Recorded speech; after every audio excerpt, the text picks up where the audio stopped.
Hi there and welcome to this video. I'm just back from a lovely trip to Lisbon in Portugal. This time of year here in the UK it's a bit grey and a bit cold and damp. Lisbon was really nice, bit of sunshine. I was there on a business trip and as so often I don't get too much time around that. The sun doesn't come up in Lisbon until about 8 o'clock in the morning at this time of year and goes down around about 5 o'clock, so you're even more restricted. I did manage to get out a couple of mornings just before sunrise and for an hour or so after sunrise, and I was looking to record this video while I was there, but in the end I took the opportunity to use my time there to do a recce for possibly a future trip back which will be more photography focused. So I'll be picking up on some of the shots I got in a future video. But while I was out in Lisbon last week, obviously it was CES out in the US, and as you'll know, Nikon had some reasonably big announcements there. They had the D780, which I'm going to have a think about and amuse about in this video. They also announced the 70-200 ZMount f2.8 lens, which will be interesting, and perhaps I'll have a think about that in a future video. So as I say, Nikon launched the D780, what they call a new kind of DSLR. And for me it's really quite interesting, not because of the technical specs per se, because you can go online and look at those, but what I'm going to be doing is thinking about actually how Nikon is re-engineering its lines of cameras and how it's blending them together to really focus different types of cameras or different lines of cameras onto different types of photographers and photography use cases. So let's start by going back in time. When I first got my first Nikon camera, the range of cameras were the F range, so there was the f610, there was the f600, and they were film cameras, so the F denoted film. Over time Nikon launched their digital DSLRs, and these were the D line of cameras. So the D780 was my first foray into digital DSLRs. With mirrorless cameras, Nikon has obviously gone for the Z range. So we've got the Z6, the Z7, the Z50. So we've got these three ranges. So with the F range and the D range, as I'll call them, it was relatively simple. We had the Fmount, and that was the only mount. It was introduced in 1959, and I think by October 2018 there were some 110 million lenses produced to date with that F mount. So really, whether it was an F range camera or a D range camera, you still had that F mount and you could use the lenses on there.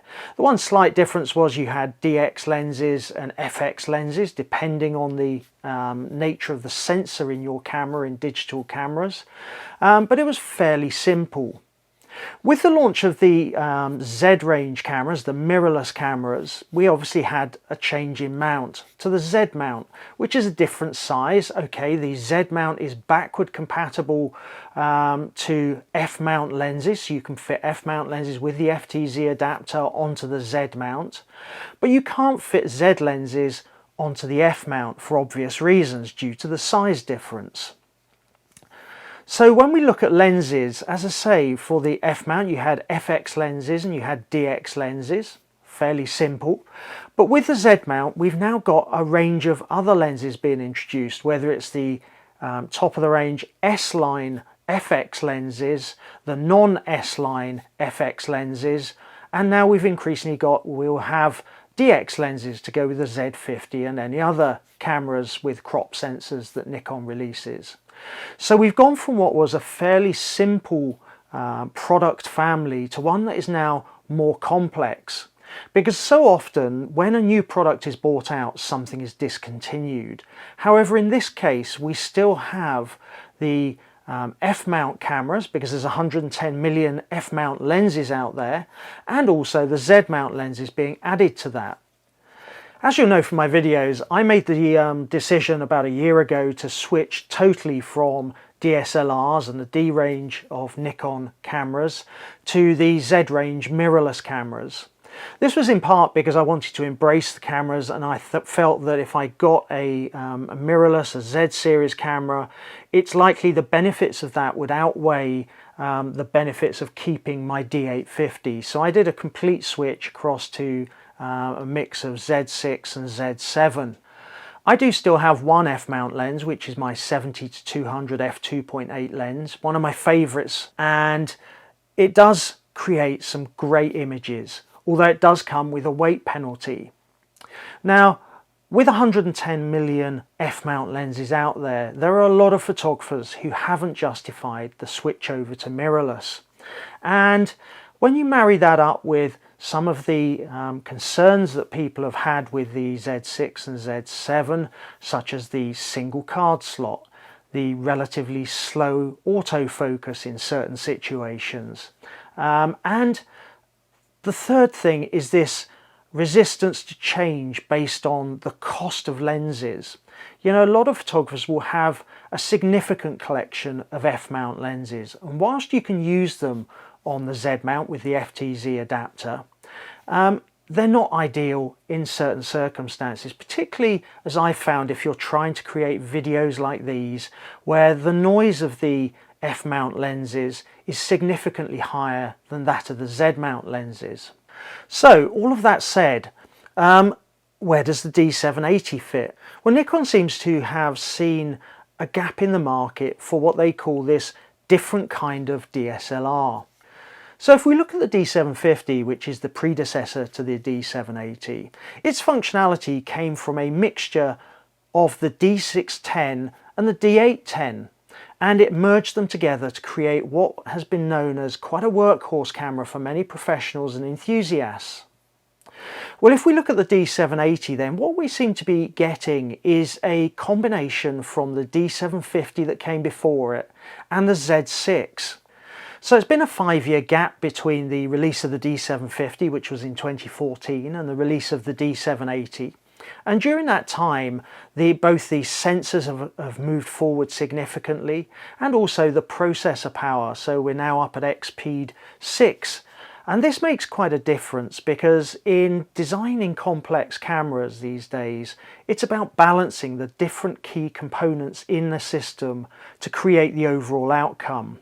If we look at the traditional DSLR autofocus system that's used in the VF mode on the D780, we've still only got 51 autofocus points on quite a narrow area of the sensor, compared to almost 300 focus points across the whole sensor in live view mode. That obviously makes a 5 to 6 times multiple in terms of autofocus points that the processor has to cope with, and therefore waiting for each of the components to move forward is some of the juggling and the trade-off that camera manufacturers such as Nikon have to do when they're designing cameras. So we've looked at some of the upsides of the benefits of borrowing from the D750 in the viewfinder mode and the Z6 in the live view mode, but it's not all upsides. So if you're looking at the D780 and comparing it to potentially moving to a Z6, for example, it's really important to also look at the mount. Obviously the D780 has the F-mount, and whereas the Z6 has the Z-mount. Now with the Z6, as I say, with the FTZ adapter, you can use F-mount lenses on a Z-mount body. With the D780 and its F-mount, you can't use Z-mount lenses on an F-mount due to the size. Now this won't be a problem for many photographers because they'll already have a significant collection of existing F-mount lenses. There is another consideration if you're interested in image stabilization.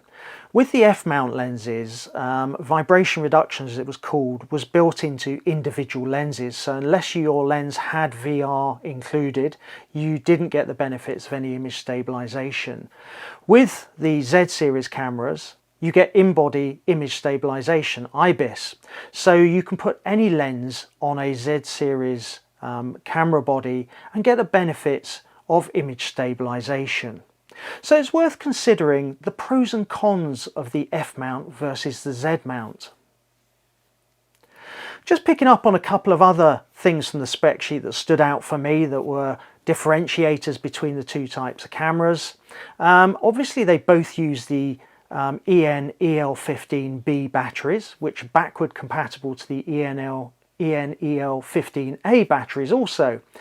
The battery life for a Z6 or a Z7, as many of you will know, is on the spec sheet is between 300 and 400 shots, although I get a lot more than that out of it.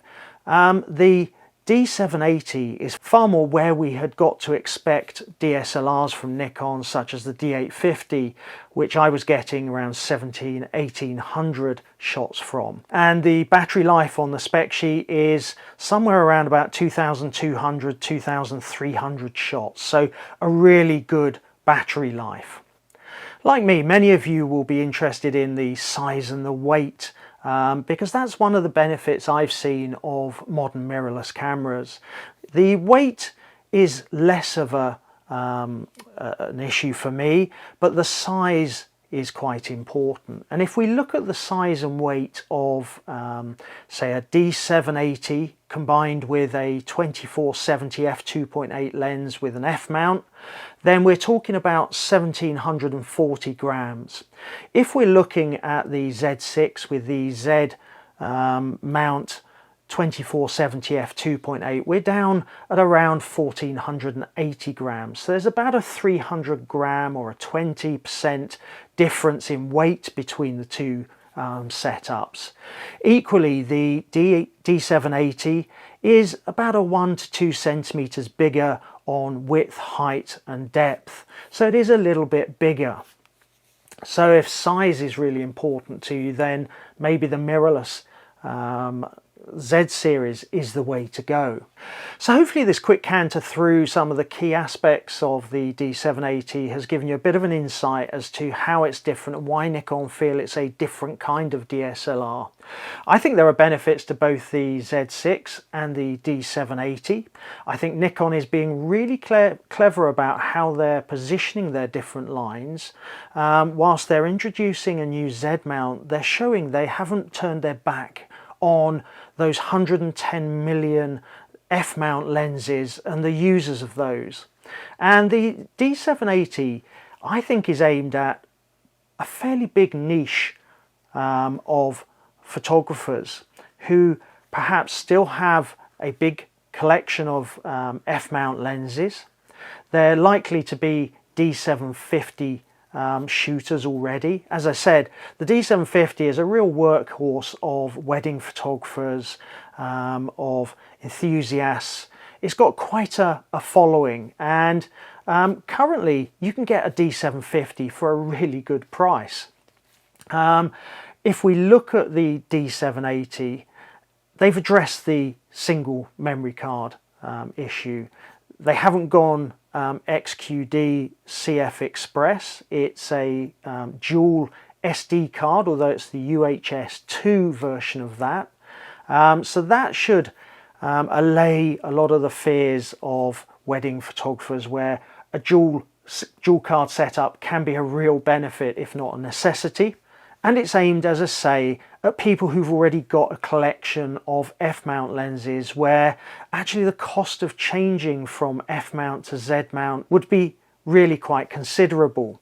However, they still want to use video, and they want enhanced video.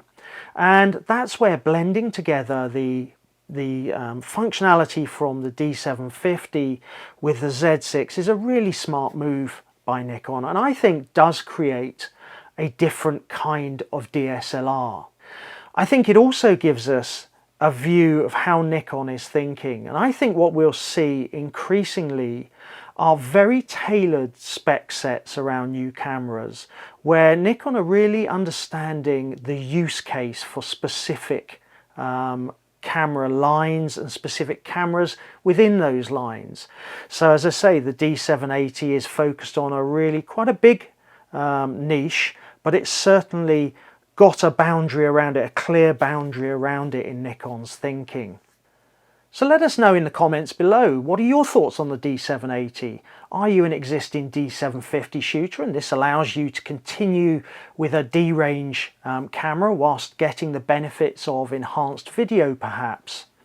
Or are you in the market for moving to a Z series camera? When I look at the D780 specs, it does make me think that if Nikon had bought out the D850 being a combination of mirrorless and DSLR, Would I have stuck with my D850? Would I have switched to a mirrorless camera just for the size and weight benefits?